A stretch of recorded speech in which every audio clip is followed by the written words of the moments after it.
bulukwa mmadụ elu ọkụma onye mee nke ọma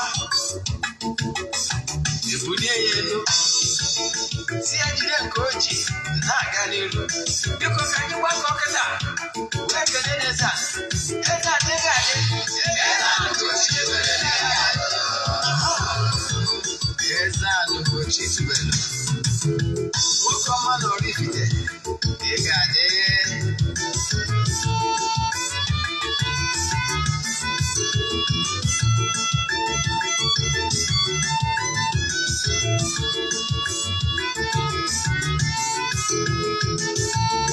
ọdịnala bụ eziokwu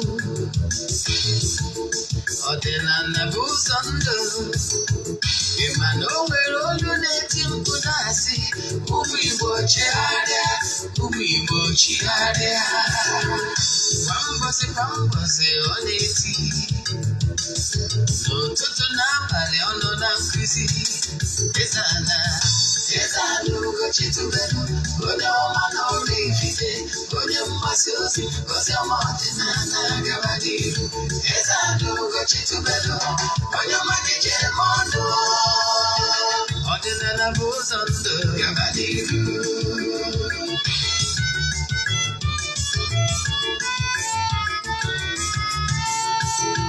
Eze-Ana Ugochi tubelu onye ọma na oraifite onye mgbasa ozi ọma ọdịnala gaba n'ihu Eze-Ana Ugochi tubelu onye ọma na-eje eme ọnụ ọdịnala bụ ụzọ ndụ gaba n'ihu Eze-Ana ga-adị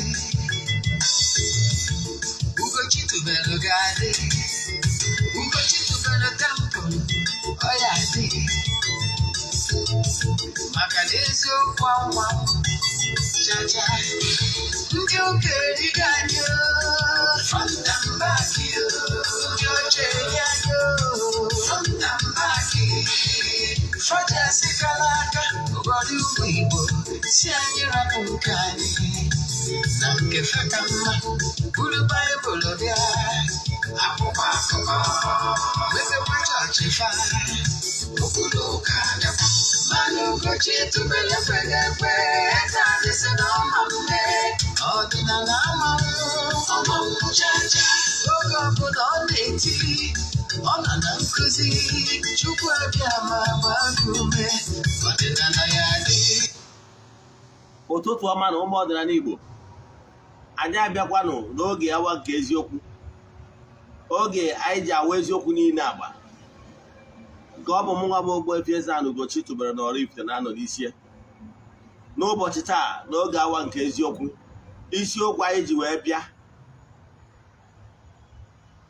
why you should have altar that speaks for you.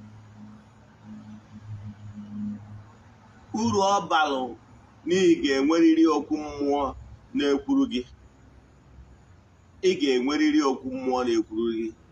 You must have an altar that speaks for you. Very important. Ọ ihe ndị Igbo na-akpọ ejighị ebunu ma si enyi na dike. Very important. Aṅụ na ngwọ na nkwụ na-abịa na-esi m oru ka m kọwala gị ihe ga-agbanwe ndụ gị ma ọ bụrụ na ị gee ntị ma gee ntị nke ọma. Maka ndị ọ bụ tata bụ izizi ha na-afụ m na soshal midia. Afa m bụ Ogbuefi Eze-Ana Ugochi tubelu na oraifite afa m ji wee chi ọzọ Eze-Ana. Abụ m onye isi nchụaja na Ugochi tubelu ọdịnala tempụl. Anyị na-agba afa miri emi rụkwazi ọrụ mmụọ dị iche iche. Abụkwazi m onye isi nchụaja na ọdịnala Restoration Prayer Ministry bụrụ onye mgbasa ozi ọdịnala Igbo. So you can call me an ọdịnala evangelist. I will answer. My mission is to help people live better life. N'ụbọchị tata dịka anyị si kọwa n'ụzọ ụbọchị pụrụ nnukwu iche anyị ga-akọwa ihe ga-emenụ ka anya wuo gị ka anya saa. Let the bandage in your eyes, let the bandage fall so that you'll be able to see the mysteries in creation. Mana before anyị gaba n'iru, o nwere ọkwa dị nnukwu mkpa. Ya bụ ọkwa bụ na aja anyị na-achụ kwa ọnwa ka ọnwa ngalaba na-afụ maka ọdịnala restoration of ọdịnala Igbo prayer ministry. O nwere ekpere anyị na-agarize ọnwa ọbụla, anyị kpọrọ ya monthly ritual nke ọnwa Ọktoba. Ọ ka na-agara iru ka ya bụ aja a na-achụ kwa ọnwa si aga. Ndị na-eso ebu na ya amarigo ka esi eme ya, mana maka gị bụ onye ọfụ, ihe ị ga-eme wee forward ya 3 prayer request. Anyị place prayer request gị n'ọta, na-achụ aja, na-aga ọfọ, na-ekwubi okwu n'isi gị ụbọchị ọbụla ganye n'ọnwa Ọktoba n'ọnwa maọbụ n'ọnwa anwa agwụ. Ụbọchị anyị ga-achịkọtazie, anyị na-achụ aja dị iche iche, anyị na-ego ihe dị iche iche, ihe ọrụ na-eri, were jee na mmiri ga mee salaka chụọrụ ndị mmiri aja, maka na ọ dị nnukwu mkpa. Na-aga echetakwa ihe ndị ọzọ Chukwu kere eke na ihe niile na-ejere Chukwu na mmadụ ozi. Bara uru ka nkọwalụ gị the importance of ịchụ aja na mmiri. Ya na anyị mesịa ya, anyị gbagotara ụlọ na tempụl, bezie chụọ aja n'ihu mmụọ dị iche iche dị na tempụl, wee prezentị ya prayer request ndị mmadụ. Ọ bụrụ ọsọ nke anyị mesizie ya, anyị chụọ aja eburu n'ebe nchụaja n'afa mmadụ dum site onye bụ aja. I can tell you, ọ bụrụ na ị nwere ego iji alụ ọrụ, nwanne chụba aja na-esonye na aja, maka I can tell you, enwere lots of testimonies. Mana ya bụrụ ndị na-eshow testimony na social media, maka na ọ dịrọ necessary, ọ bụrụ ihe anyị ji maka ya wee bịa. Mana I can tell you, na ike dị na aja a na-achụ n'ikpe. What you don't know is only a mystery to you and not to all.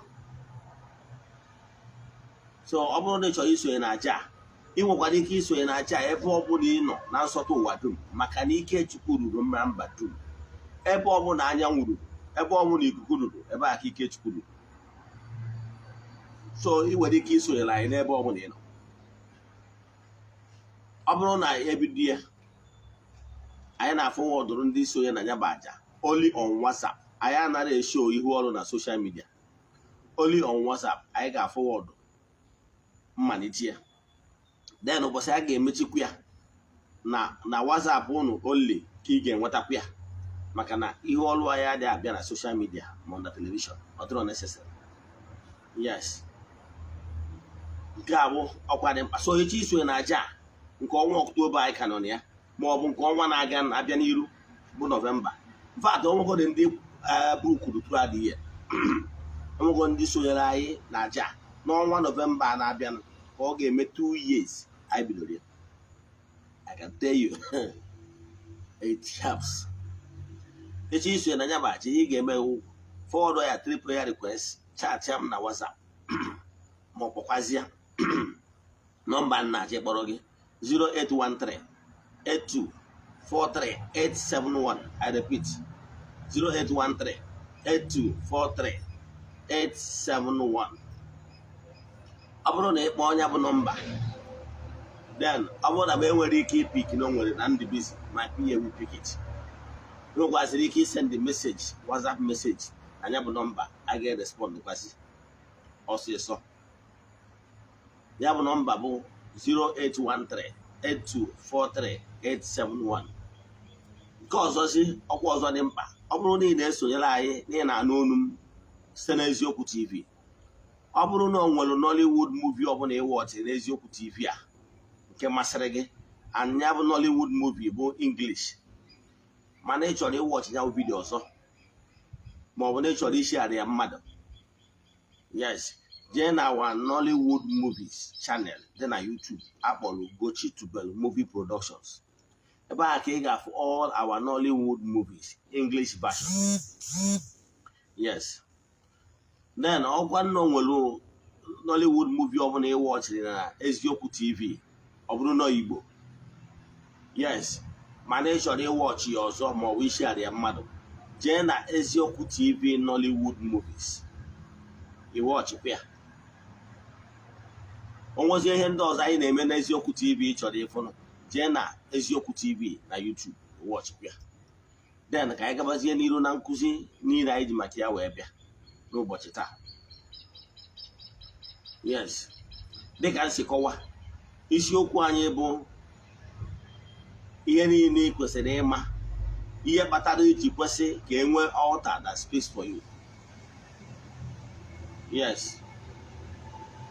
Ị na-enene anyị n'eziokwu TV na-agwa ndị mmadụ gbasara eziokwu TV. Ọ bụrụkwa na ị chọrọ igo decoder eji enweta eziokwu TV. Yes. Itinye satellite dish. Ụmụ satellite dish ya DSTV nwe. Yes, ọ bụrụ inwe that dish. Mana ị chọrọ decoder ị ga-eji na-enweta eziokwu TV. Ya na channel ndị ọzọ dị na decoder anyị. All SatView decoder. Anyị na-eli 16,000 naira. 16,000 naira only. I wouldn't have been our location. I or if they were fine.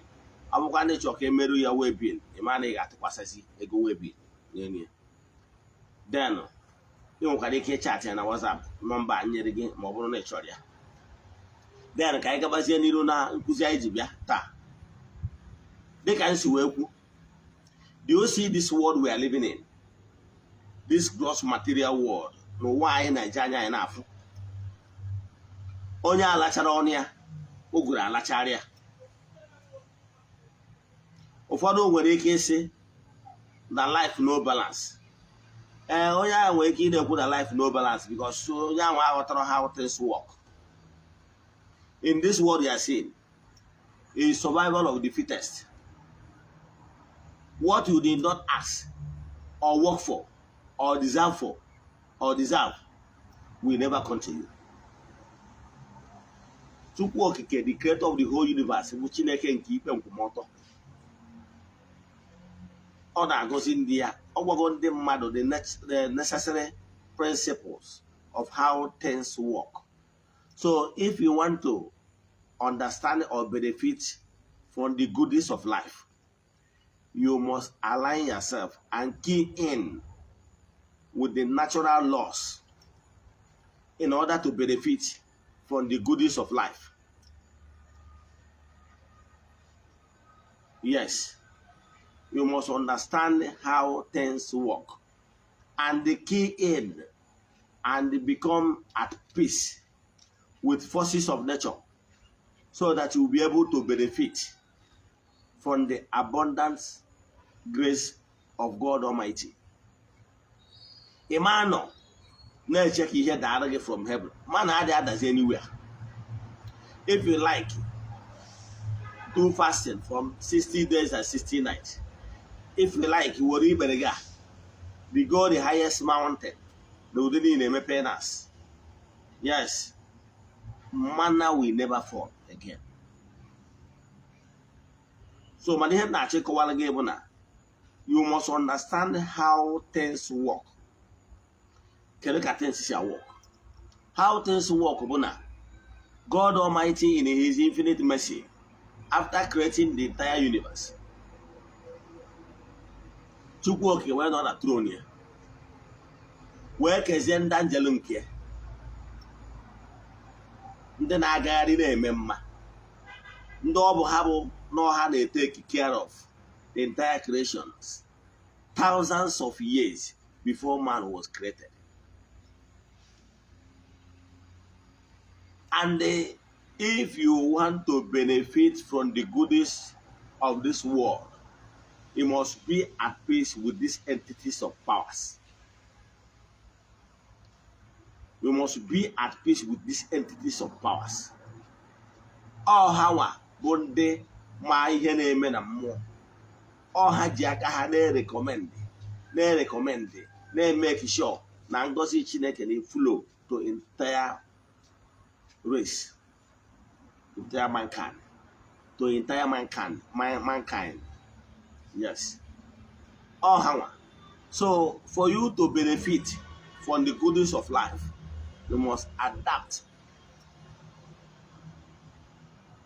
Because man is the spiritual head of the gross material.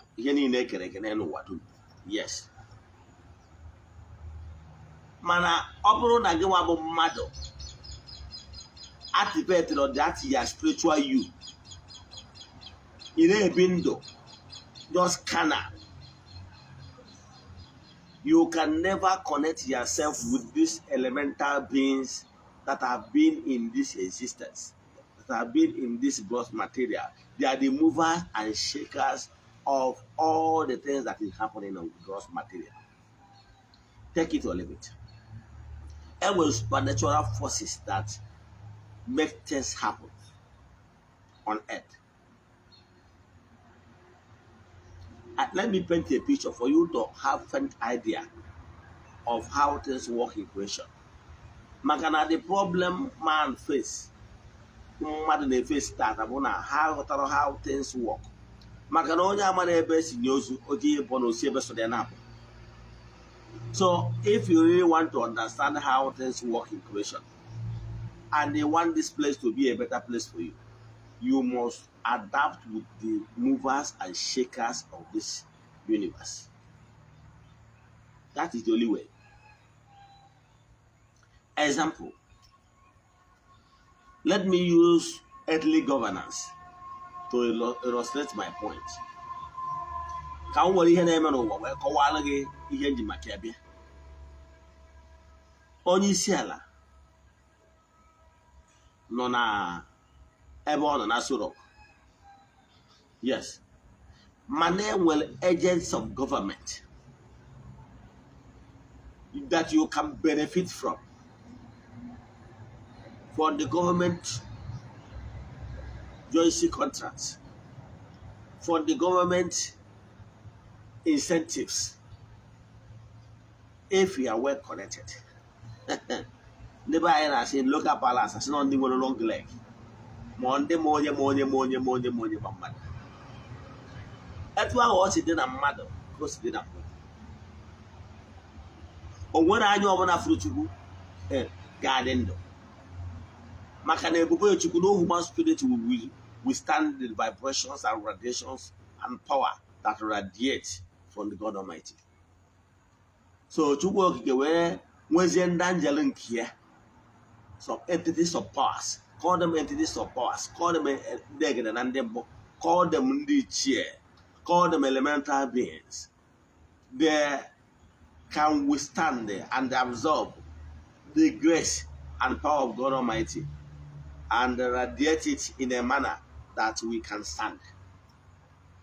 Onye ka njisi gị na ndị a bụ ndị anjelu nke Chukwu, ndị na-ejere Chukwu na mmadụ ozi. Afa nji akpọkọta ha niile ọnụ ma ọ bụ kpọọ ha ezumezu mmụọ. They receive those blessings. They don't radiate blessings on their own. Any blessings these altars radiate is from God Almighty. Even that altar that is in your village, that ancestral altar that is in your village, here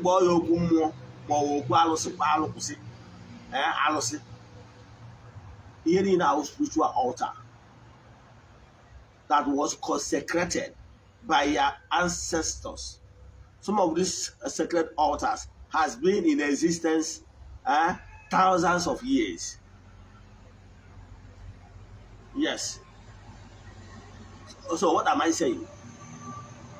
Now, India, no the tour in earthly palace,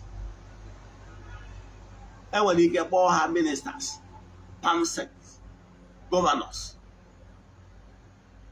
parastatals, head of parastatals, and rest of them, local government, even down to local government chairman. These are agents of government. If you are in good terms with them, they can bless you. They can give you appointments. They can promote you. They can grant your heart desires. They can give you contracts and favor and even recommend you for national honors. Because you build personal relations with them. One were called in your spiritual life. Most of you are just living life as if life is just like that. And with spiritual forces, unmovable movers, Naha, Chukwu kepure mi henine. Chukwu kepure mi henine with the unmovable mover. Chukwu okike pụrụ ime ihe niile bụ the unmovable mover, but he gave his powers to ndị angel ya ka ha radiate ya down to mankind. They are the coordinators. You can't receive blessings without them. So mgbe ọbụla ị fọrọ ndị nna nna anyị ha wubere ọlta dị iche iche, a na-akọnsekreti ọlta kpọọ na ebe a okwu mmụọ. Enwere ọlta dị iche iche. Enwere ọlta ndị nna nna gị na ezinụlọ bụ ọnụ wubere, a na-akpọ ya edo ana ugwu, is an altar. Iwube obi ndị ichie is an altar. Ebe a bụ ebe e nyere ancestral ndị ichie ọnọdụ ebe ha ga-anọ were na-akpa nkata na-atụ alo maka ọdịmma nke ezinụlọ. Is an altar. Yes, enwezuru ọlta dị iche iche. Enwezuru okwu a n'obodo, okwu a na ụmụnna, ihe niile bụ ọlta. Enwere okwu mmụọ dị iche iche, ihe niile bụ ọlta. Mana ọlta dị iche iche, enwezuru ụmụ ọlta dịkwa aṅa dịgasị iche iche, ganye na mgbe akọnsekretịrị ha wee activate ya ha, like ngwu for protection, like akpụ ndị ichie ma ọ bụ akpụ ọkalete, the water element. Then etu a ka ọ dị ma ọ ji ha ụmụ secretaries, ebi na ogilisi. These are secretaries ụmụ mmụọ na-ebi n'ime ya na-akpọ Fs. Ihe awụ elements ndị na-enye aka these trees na-grow. So if you recognize their existence and activate, build personal relationship with them, they bless you. It's an altar. So how will you know the one that I'm going to activate, consecrate here? Those ones they got farm or aqua white. The man I'll go one now activate to go one of there. Hada God his name, man goes in the mother. Ian with the altar. Because I want to now ethnic governance will prototype of what is happening in the spiritual realm. Now, Chukwu okike etu a Mr. President is in Aso Rock. Within the agents of government, from minister down to local government chairman. Na-etu a ka Chukwu okike nke pụrụ ime ihe niile si wee kechaa ụwa na ihe niile dị n'ụwa wee kee ndị angel ya. Bido na primordial beings, the elders, ihe anọ dị ndụ, gbadataba to principalities and powers, gbadataba to entities of powers, gbadataba to 9 choirs of angels, gbadataba to down to earth. Etu aka ndị Igbo si akpọ ha, ndị egede na ndị mbụ, ndị adịkatana, ndị ichie, ndị a niile ma ogwugwu ha ma udo ha, ndị a niile ewe njelu nke Chukwu. Agwara m gị na ogwugwu na udo ha bụ ọlta ewubere ewube, ọ anjelu nke Chukwu akpọtụrụ from throne, from the spiritual level. God Almighty is in the throne of grace. Now, the entities of powers must say throne, different heavens. Yes. So, our forefathers, in their wisdom, decided to call them down. Ka ha nọrọ in our midst. Ka ha wee binyere anyị. Ka ha wee nọrọ very close to us, so that they will be able to attend to our needs.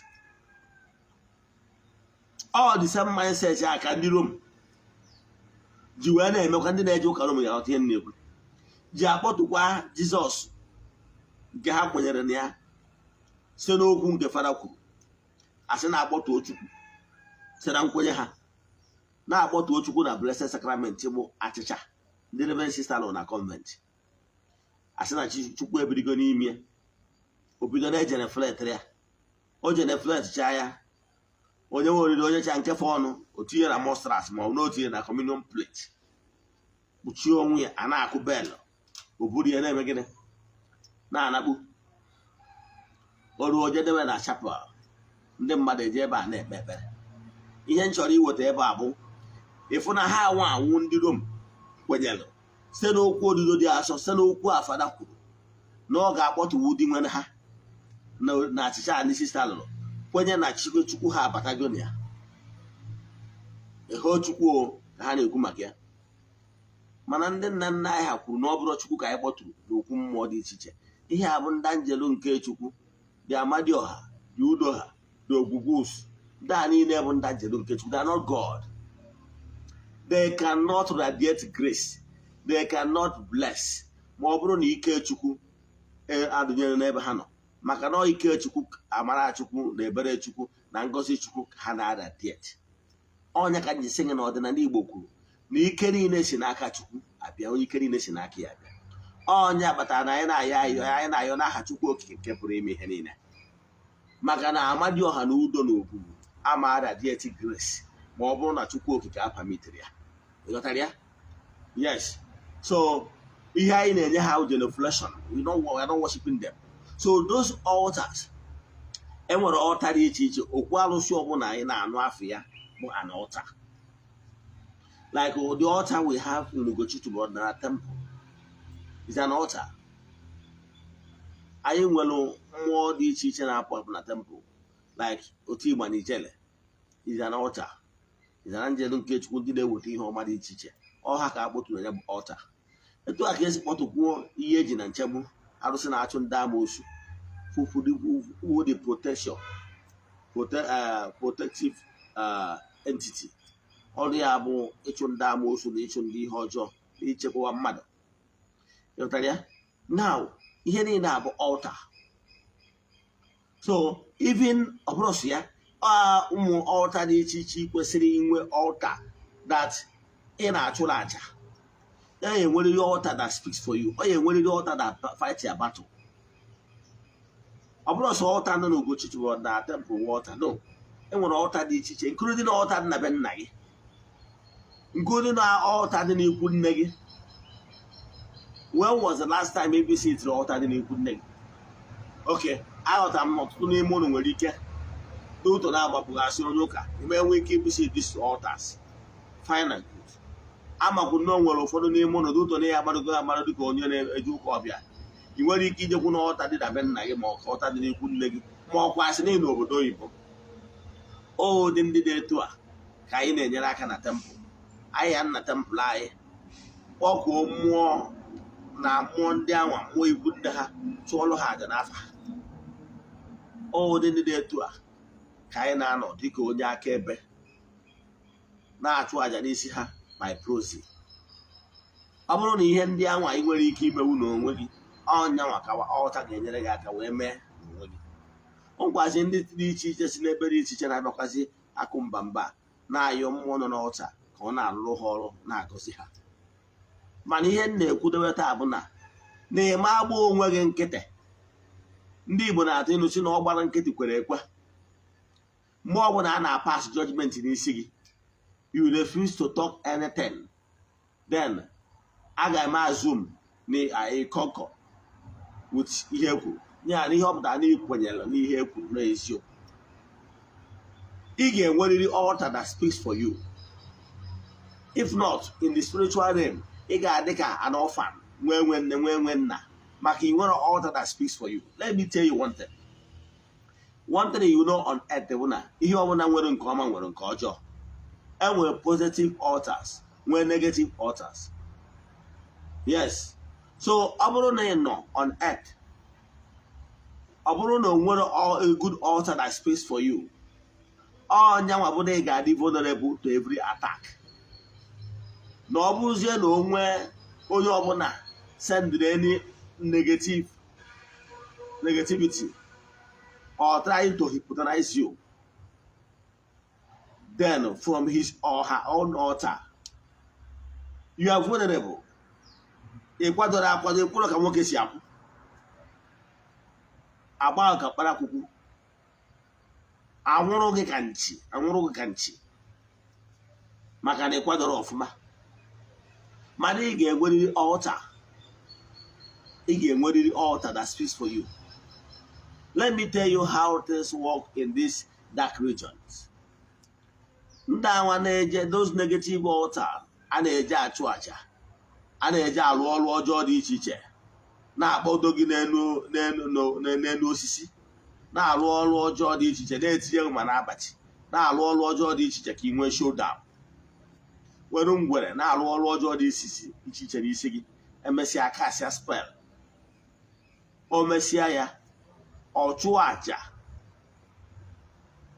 nke a ma ọ bụ nke ọzọ, wee propel that negative force o ji alụ ọrụ, ka o jee lụọ ya bụ ọrụ ọjọọ n'isi gị nwa. Mana maka ihi na o nwere mmụọ ị na-achụkwuru aja, ụmụ ajọ mmụọ a bịa ha karịa out ajọ ọrụ ha.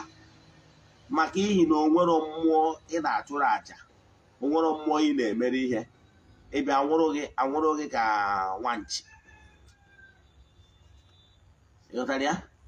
Maka na ị dị achụpụ aja, nke bụ eziokwu bụ na ọ bụrụ na ị dị achụ aja ka mma alụghị atụ, ndị a na-eme ihe ọjọọ, na-eji egbu mmadụ, ma ọ bụ na-eji egobi mmadụ, ma ọ na-eji atọ mmadụ, o nwere ike ọ bụrụ onye ilo gị ji egobie ha, nye ha ihe, ma ọ bụ kwee ha nkwa ihe ọ ya emere ha, ka ha bịa lụọ ọrụ ọjọọ a n'isi gị, bịa tọrọ gị. Mana ọ bụrụkwa na gị nwere onwe gị achọ ka arụọ ọrụ ọjọọ a n'isi gị, na-ịkwadoro akwado, ndị a na-abịa ịlụ ọrụ ọjọọ a n'ebe ị nọ, o nwere ike ọ bụ ndị ntọ mmadụ ma ọ bụ ndị ọbụla, ha bịanye ịlụ ya bụ ọrụ ọjọọ, ha enwee force ga-resist ha, enwee force ga-asị no ma ọ ma mme. Efu na enwere ike agbachazie nwa amacha aka ị na-afri ka mma alụghị atụ. O nwere mgbe anyị nụrụ na news na prọfesọ Apostle Johnson Suleman na o nwere oge ndị ọjọọ mere ya atak, emee ya atak, mana maka ihi na ọ kwadosiri ike, enwee force. Ihe m chọrọ iweta ebe ahụ, enwee force not for his protection, apịakasịa. Mana to cut the whole story short, Johnson Suleman not free. Okay, imagine ma ọ bụrụ na Johnson Suleman akwadoro na onwere force na-esu ya, anwụrụ ya ka nchi. Yọtara ya? Mana maka ihe na onwe force na-esu ya, the force awa protect ya ka mmakwa ofu atụ. O nwere oge Senator Dr. Ifeanyi Uba anyị nụrụ na news na o nwere oge emere ya attack. Mana to cut the whole story short, maka ihe na ọ kwadoro akwado na o nwere force na-esu ya, those force anwa tụrụ ọkụlụ wee fụ na ọ na-arụ, o mechara na at least na ruo obi ya. Oke, kedu ihe a karịa ime ma ọ bụrụ na o nwere force ọbụla nọ for his protection?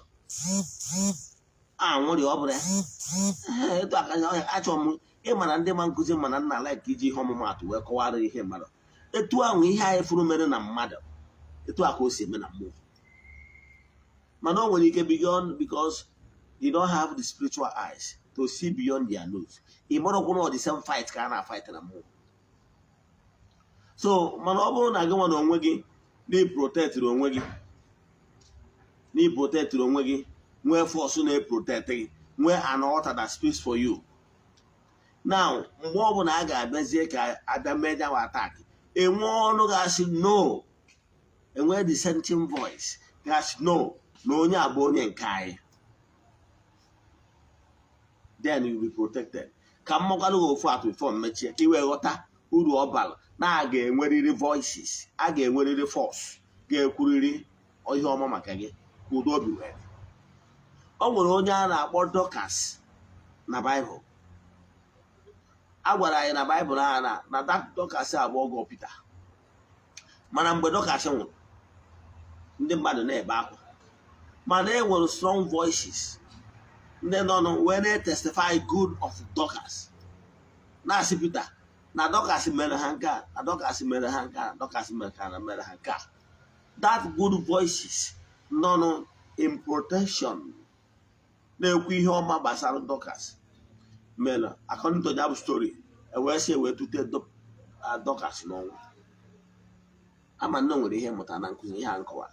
Ihe m na-achọ ịkọwara gị bụ agbazi na nkịtị, maka na ọ bụrụgoro that ya evil landlord, ya co-tenant ya nwa dị evil, ndị anwa nọ n'occultic kingdoms na-anọ na-achọ ihe ọjọọ ha ga-eme, who to devour. I can tell you, ma ọ bụrụ na ị nwere strong altar that speaks for you, that strong altar will protect you and make sure that whatever they send to you is null and void. Yes. Mana ị ga-akawakwa arụfụ na ịdị eme mmadụ kwụwa aka gị ọtọ. Ihe ndị mmadụ aghọtara ọ bụ etu mmụọ si alụ ọrụ bụ na ọ nwere ike mmadụ a na-achọ ndụ gị, mana gị nwa amarọ, ị nwere ike ije na-achọ moto, wee sị mba na ọ bụrụ moto bụ ihe dị mkpa na kịta, moto ka chelu kama ka azụta ndụ gị. N'uche gị nwere ike iche na mmụọ a na-alụ ọrụ, ị na-asị Chineke na ọ da-azakwa ekpere gị, gịnị mere onye bụrụ moto, mana mmụọ mana ọ bụrụgodo na ọ azụta ana ewezọgba ụtọ, ọkwa eziokwu. Mmụọ amadụgo na ihe dị mkpa abụrụ ọgọdụ moto, ihe dị mkpa bụ ndụ gị goro ka mkpa. Mmụọ enye gị ndụ, ị mara iji ọjọọ na egbe ọjọọ ndị mmadụ gbapụrụ n'isi gị, mana ụmụ mmụọ si na ọma eme. Maka na ndị bụ Igbo na-atụ ilu si na when was there is life, once there is life there is hope. So kedu ihe m na-ekwu maka ya? Ihe m na-ekwu maka ya bụ na ị ga na-enwe aṅụrị, nwee altar that speaks for you. Have strong confidence in that good altar that speaks for you. Ọ naanị nwe mgbe nta ihe ọma ga-ebido mewakwa n'isi gị. Ka m kwụsị ebe a. But remember the today's topic. Why you must have altar that speaks for you. Ihe ọ balụ, uru ọ balụ na ị ga-enwerịrị altar that speaks for you. Bido tata, ọ bụrụ na iwu onye gbara nkịtị, ịgbachi na nkịtị, before m emechie, o nwere okwu Jizọs ndị ụka ọbịa kwuru na akwụkwọ ndị ụka ọbịa ọsị na Revelation ọsị, oke John, o wee sị na ọ bụrụ na ị dịrị ọkụ na ijuru oyi na ya ga-agbapụ gị. Meaning, in creation, ịkwụra na fence, ị nọ ebe a, ọ ga-enwerịrị altar that speaks for you. If not, you lose and lose in total. Egbara nkịtị, ị ga-enwerịrị altar that speaks for you and have strong confidence. Okwe siri ike na ya bụ altar na-eme ihe ị kwesịrị ime. It's just a matter of time. But don't lose hope. Don't lose hope. Mana ị ga-ajụrịrị ọkụ ma ọ bụ na ị ga-ajụrịrị oyi. Meaning that you must not be stagnant. Mgbe ị dịrị ọkụ ijuru oyi, ị mara na ihe dị nwere ịdị stagnant, ịnọ n'oke na-akpa, ịnọ na fence. Ihe a na-akpọ ụlọ bụ ndị nnọrọ mene a na-ene. Mana ọ bụrụ na ịdị ọkụ ma ọ bụ na ịdị oyi, ọ ga-enwerịrị nke ị na-eme. Ịgba na nkịtị. Yes. So bido taa, look for altar that will be speaking for you and believe in that altar and be doing the necessary.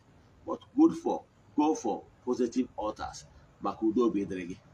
Ka m kwụsị ebe a. Inwe ajụjụ na nkụzi a ma ọ bụ na ị chọrọ ka a gbara gị afa miri emi, send the message na WhatsApp 0813 8243 871. I repeat, 0813 8243 871. Ya gazie n'afọ. Maka ndị enyi m metara onwe m. Ị nwekwara ike isendịrị m message na my personal WhatsApp number. That one is only WhatsApp number. WhatsApp message only. 0805 78 37672. I repeat,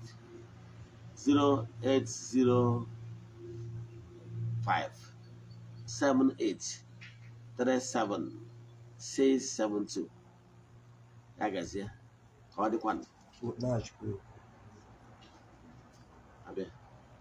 N'aha Chukwu Okike nke pụrụ ime ihe niile.